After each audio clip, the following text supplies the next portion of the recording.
नमस्कार किसान भाइयों, कैसे हैं आप सभी। एक बार फिर आप लोगों के बीच हेमंत शर्मा। और आज मैं लाइव हूं नौनी यूनिवर्सिटी से। जैसा कि पिछले कल मैंने एक लाइव किया था और उसमें आपको जानकारी दी थी, जैसा कि अंकुर ठाकुर जी ने हमसे सवाल किया था कि टमाटर और शिमला मिर्च की नर्सरी को लेकर भी जो है वो अपडेट करें और जानकारी दें किस तरह से लगानी चाहिए, क्या कुछ रहना चाहिए। तो आज हम नौनी यूनिवर्सिटी से लाइव हैं और हमारे साथ जो है वो प्रोफेसर अमित विक्रम जी लाइव हैं इस वीडियो में। और वीडियो को शेयर जरूर कीजिएगा। सबसे पहली अपील आप सभी साथियों से यही रहेगी ताकि ये जानकारी जो है अधिक से अधिक लोगों तक जा सके। तो नर्सरी किस तरह से तैयार करनी है, न सिर्फ टमाटर और शिमला मिर्च बल्कि किस तरह से जो है वो अन्य फसलों के लिए भी नर्सरी तैयार की जाती है, तो ये साइंटिफिक जानकारी जो है वो आज हमारे साथ डॉक्टर अमित विक्रम जी जो है वो साझा करेंगे। तो पहले तो अमित जी आपका स्वागत रहेगा किसान न्यूज़ पर। अमित जी, पहले तो नर्सरी पे ही बात करते हैं क्योंकि सीजन जो है वो टमाटर और शिमला मिर्च जो कि मुख्य नकदी फसल भी रहती है हिमाचल की, तो वो सीजन जो है वो शुरू होने वाला है। इसके लिए जो है वो पहले नर्सरी की तैयारियां किस तरह से करनी चाहिए, क्योंकि आजकल जो है वो ये कार्यक्रम कई जगह शुरू हो भी चुके हैं और कई किसान जो है वो तैयारियों में हैं। निचले क्षेत्रों में तो नर्सरी मुझे लगता है कि लगा दी गई है। जी। खासतौर पे जो हमारी जो दो फसलें मुख्य हैं गर्मियों में जिनमें नर्सरी तैयार की जाती है, टमाटर, शिमला मिर्च या तेज मिर्च भी कुछ हद तक निचले क्षेत्रों में लगती है। जी। तो इन दोनों की, तीनों फसलों की नर्सरी जो है तैयार की जाती है। बैंगन की भी फसल है जिसकी नर्सरी तैयार की जाती है इन्हीं दिनों। तो ये 3-4 फसलें ऐसी हैं जो जिनकी नर्सरी जो है स्वस्थ लगाना जरूरी है, क्योंकि बीज आज की जो तारीख में है सबसे महंगा इनपुट इस वक्त हमारा बीज है। जी। और अच्छा बीज जब हम लगा रहे हैं तो उससे अच्छी जर्मिनेशन मिले, ताकि हमारा कम से कम बीज की मात्रा में अधिक से अधिक फसल हम लगा सकें। तो आजकल जैसे बीज आते हैं, हाइब्रिड आ रहे हैं या दूसरे कंपनियों के आ रहे हैं, जो नए नए बीज आ रहे हैं, तो उनकी जर्मिनेशन काफ़ी अच्छी रहती है अगर स्वस्थ नर्सरी का उत्पादन करें। जी। अगर स्वस्थ नहीं है नर्सरी तो हो सकता है 70% 60% ही हमें जर्मिनेशन मिले। जी। तो इसमें वैसे तो किसान भाई जानते हैं कुछ, एक तो बिल्कुल ही बेसिक चीज़ें हैं, जैसे कि जहाँ नर्सरी इस साल हमने तैयार की है तो अगले साल हमने उस जगह पे नहीं करनी है, नई जगह पे, अपने खेत में नई जगह पे नर्सरी को तैयार करना है। एक तो मुख्य बात यही है। उसमें ये फायदा होता है कि जो नर्सरी से संबंधित रोगाणु कीटाणु हैं या नेमाटोड हैं वो उसमें फिर बिल्डअप नहीं होता, और नई जगह लगाने से आपकी नर्सरी स्वस्थ तैयार होती है। एक तो यही चीज़ है। जी।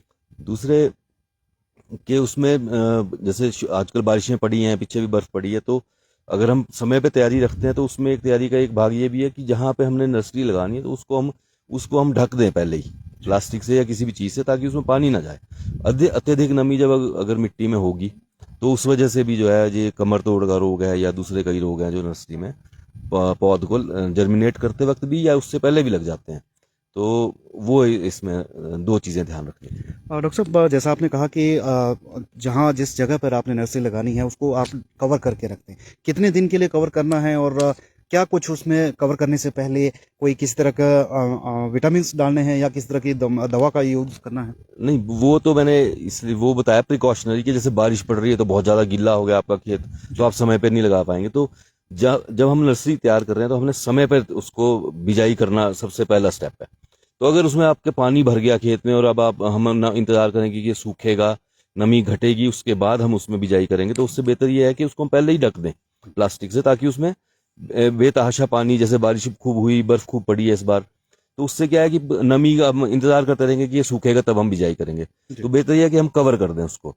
और दूसरा यह है कि जब हम क्यारी तैयार करेंगे तो उससे पहले एक सोलराइजेशन की विधि भी विश्वविद्यालय ने काम किया है और वो काफी उपयोगी पाई गई है। एक तो उसका फायदा ये है कि उसमें किसी प्रकार का कोई केमिकल वगैरह नहीं डल रहा नर्सरी में आपका, तो आपकी जमीन मिट्टी स्वस्थ रहेगी, उसमें जो फायदेमंद रोग कीटाणु होते हैं वो रहेंगे।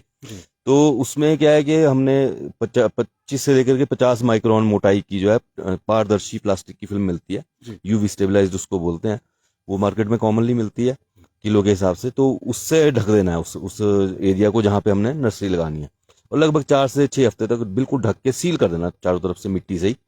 सील करके फायदा ये होगा कि उसमें सिंचाई करके सील करना है, और एक बार सिंचाई करके, अगर मिट्टी में नमी पर्याप्त है तो सिंचाई करने की आवश्यकता नहीं है, लेकिन अगर पर्याप्त नमी नहीं है तो आप उसको सिंचाई करें, और सिंचाई के बाद उस पारदर्शी फिल्म से, जो कि 25 से लेकर के 50 माइक्रोन मोटाई की हो सकती है, उससे ढक देना हमने लगभग 4 से 6 हफ्ते के लिए। तो उससे क्या होगा कि उसमें तापमान बनेगा सूरज की किरणों से, और जितने भी जैसे रोगाणु कीटाणु हैं वो उसमें कम हो जाएंगे या खत्म हो जाएंगे।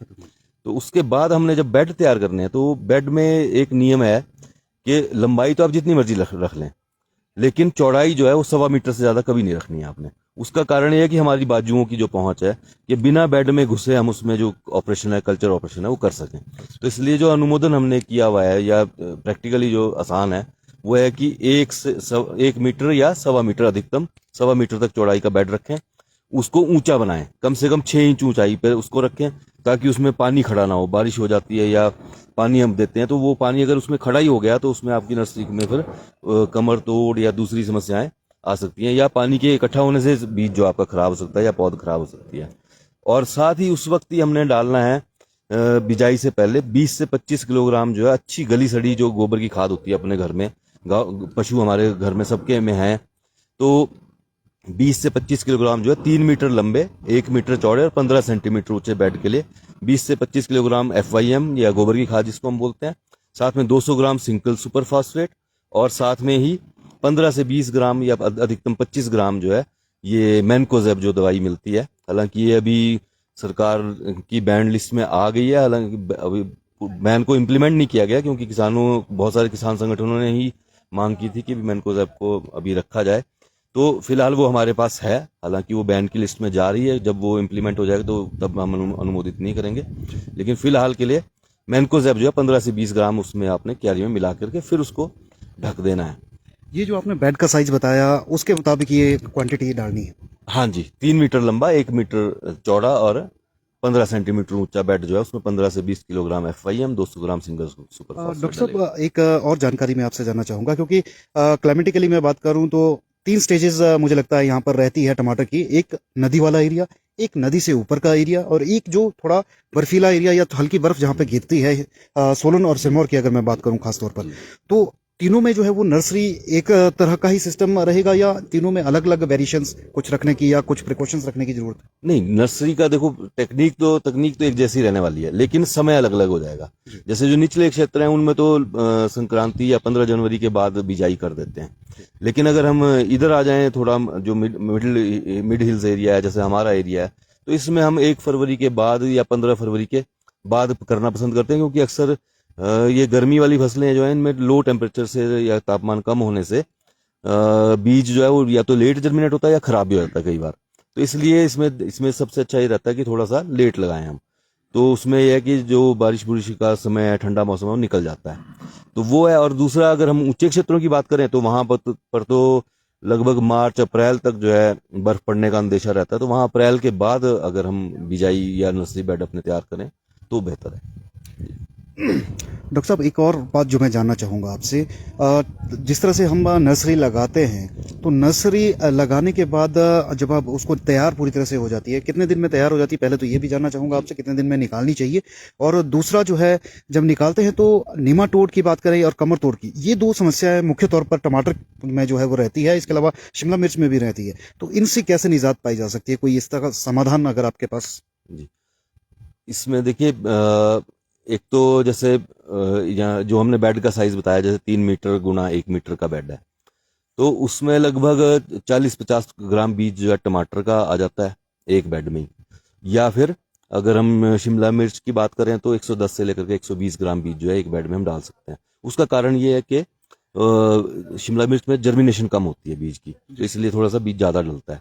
उससे कम भी डाल सकते, जैसे हाइब्रिड्स हैं तो उससे कम भी डाल सकते हैं, लेकिन इतना एक बीज जो है, मैक्सिमम क्वांटिटी जो है ये बीज की इतनी, इससे ज्यादा नहीं डलना चाहिए बिल्कुल भी।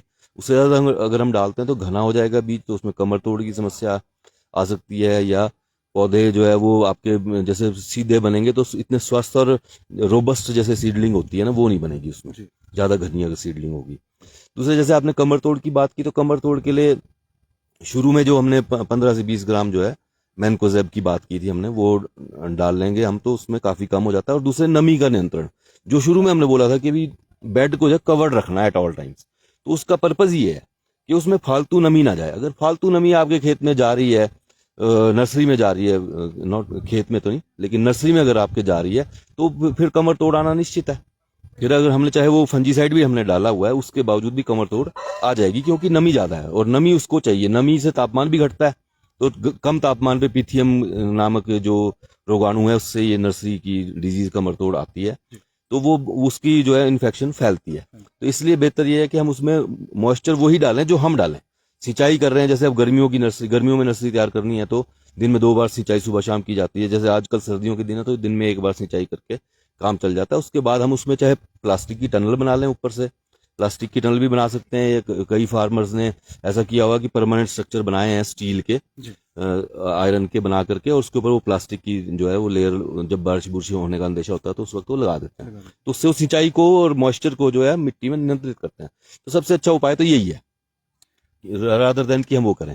जहां तक बात नेमाटोड की है, तो वैसे तो मैं इस चीज का विशेषज्ञ नहीं हूं नेमाटोड का, लेकिन फिर भी हमने ये देखा है कि अगर आप साइट चेंज करते रहें तो फिर आपको नर्सरी में एटलीस्ट नेमाटोड की समस्या नहीं आएगी। नेमाटोड की समस्या फिर आगे आती है तो फिर वो जैसे पॉली हाउस में अगर हम लगा रहे हैं या खेत में लगातार एक फसल लग रही है तो वहां पे आती है। जी डॉक्टर, नर्सरी लगाने से पहले एक जो मुझे लगता है मुख्य समस्या रहती है कि बागवान के पास, वो रहती है बीज की। बीज सिलेक्शन किस तरह से करें, क्योंकि आज के समय में जो है वो वैरायटी बहुत ज्यादा हो चुकी है, चाहे टमाटर की बात करें या शिमला मिर्च की बात करें। तो अगर उसमें भी कोई सजेशन आप दे सकें कि किस तरह का यहाँ का क्लाइमेट है और उसके मुताबिक बीज में जो है सिलेक्शन में किस तरह की सिलेक्शन जो है वो ध्यान रखने चाहिए, उस टाइम में किस तरह की चीजें सेलेक्ट करनी चाहिए जिससे बेहतर से बेहतर प्रोडक्शन को बागवान किसान हमारा ले सके। देखिए, इसमें फसल के अनुसार निर्भर करता है कि हम कौन सी वैरायटी लगाएं। जैसे हम टमाटर की बात करें तो टमाटर में इस वक्त मार्केट में मुझे लगता है कि सैकड़ों वैरायटीज होंगी। ओपन सीड पॉलिसी सरकार ने 1989 में इंप्लीमेंट कर दी थी, तो तब से लेकर के अब बाजार में कोई भी कंपनी आकर के अपना बीज बेच सकती है। बहुत से हम उसमें से टेस्ट करते हैं, बहुत सारी कंपनियां हमसे टेस्ट नहीं भी करवाती हैं। तो हम किसी के नाम तो नहीं ले सकते हैं या किसी को हम ये नहीं बोल सकते कि अच्छी नहीं है, लेकिन जो हिमाचल की बात हम जहां तक करते हैं, जहां पर कि गर्मियों में बरसात में टमाटर लगना है, अब जो लगना है वो बरसात तक जाएगा, तो उसमें एक बिल्कुल बेसिक जो रिक्वायरमेंट है जो किसी भी वैरायटी में होनी चाहिए कि वो टॉल होनी चाहिए, लंबी हो, बेल वाली किस्म जिसको हम बोलते हैं, वो लगाई जाती हैं। उसका फायदा यह है कि बरसात में जैसे एक बकाई रॉट करके आता है, वो फल सड़न का रोग है, और वो अगर पत्ते नीचे हैं या पौधे आपके गिरे हुए हैं या छोटे हैं तो उसमें बहुत भारी मात्रा में आता है। और 100% तक क्रॉप पिछले पास्ट में भी एक वैरायटी का बड़ा हिस्टोरिकल हुआ था उस वक्त, तो पूरी की पूरी फसल जो है पूरे क्षेत्र में, सिरमौर में, सोलन में खासतौर पे पूरी फेल हो गई थी, क्योंकि वो छोटी थी वैरायटी। तो एक तो लंबी हो किस्म, और अच्छी कंपनी का हो, जिसका अपना आपको पता हो कि भी इतने सालों से जैसे हम लगा ही रहे हैं टमाटर, तो हमें पता है कि अच्छी कंपनियां कौन सी हैं, तो उनका अपना रिसर्च बेस हो, ऑथेंटिसिटी हो सीड में। और तीसरा यह है कि बिल लेना। अक्सर हमारे पास फार्मर्स की आती हैं, कमेटियां बनती हैं, सरकार भी बनाती है, तो उसमें सबसे बड़ी समस्या ये आती है जब भी हम जाते हैं कि जी हमारे पास बिल तो है नहीं बीज का। लास्ट ईयर भी जैसा मामला सामने आया। अब हम एक और जगह शिमला में गए थे अभी पीछे से, गर्मियों की बात है, तो वहां पर भी वही इशू था कि बिल नहीं था किसी भी फार्मर के पास, बीज का बिल नहीं था। तो सरकार उसमें क्या कार्रवाई करे, या जो भी एक्ट में प्रावधान है वो तब हमें मिल सकते हैं जब हमने बिल ले रखा है। तो इसमें कोई भाई बंदी ना बरतें, आपका रिश्तेदार है, भाई बंधु है, कोई भी है, बिल तो उसको देना ही चाहिए और आपको लेना चाहिए। तो ये 3-4 चीजें ध्यान रखने की, अच्छी कंपनी का हो, और अगर पहले से प्रचलित वैरायटी है, और अगर टेस्ट सरकार ने टेस्ट करवाई है तो और भी अच्छा है, क्योंकि टेस्टिंग कोई एक जगह नहीं होती, मल्टीपल लोकेशन 3-4 जगह वैरायटी जो है 2 साल टेस्ट की जाती है। उसके बाद अगर वो ठीक आती है तब उसको हम ओके रिपोर्ट सरकार देती है या अनुमोदित किया जाता है। तो वो एक बहुत जरूरी चीज है कि टेस्ट की हुई वैरायटी हो तो बहुत अच्छा है, नहीं तो अच्छी कंपनी की वैरायटी हो।